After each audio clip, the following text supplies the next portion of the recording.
দায়িত্ব পাওয়ার পর থেকে একের পর এক তদন্ত কমিটি তৈরি করে যাচ্ছে আমিনুল ইসলামের বোর্ড।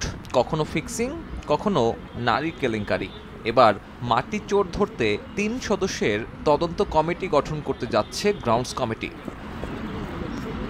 পূর্বাচল স্টেডিয়াম ঘিরে আগে থেকেই চলছে দুদকের তদন্ত কার্যক্রম। এবার উঠে এলো উইকেটের মাটি চুরির ঘটনা। ২০,০০০ সেপটিক মাটি কেনা হলেও মাটি আছে ৭,৫০০ মাত্র।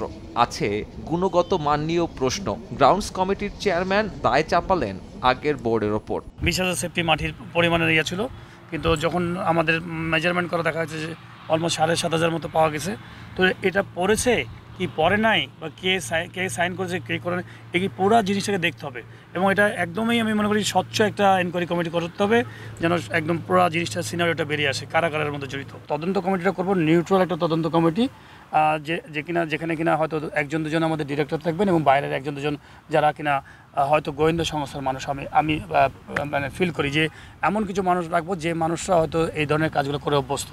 এর আগে দফায় দফায় নানানভাবে বাজেট বরাদ্দের পরেও আলোর মুখ দেখেনি পূর্বাচলের এই ভেন্যু। স্রেফ নকশা করেই মোটা অঙ্কের টাকা নিয়ে গেছে অস্ট্রেলিয়ান একটি প্রতিষ্ঠান। কখনো নৌকার আদলে স্টেডিয়াম, আবার কখনো বায়োমেকানিক্যাল ল্যাব তৈরির কথার ভিড়ে এখন পর্যন্ত একটা ইটও বসেনি এখানে।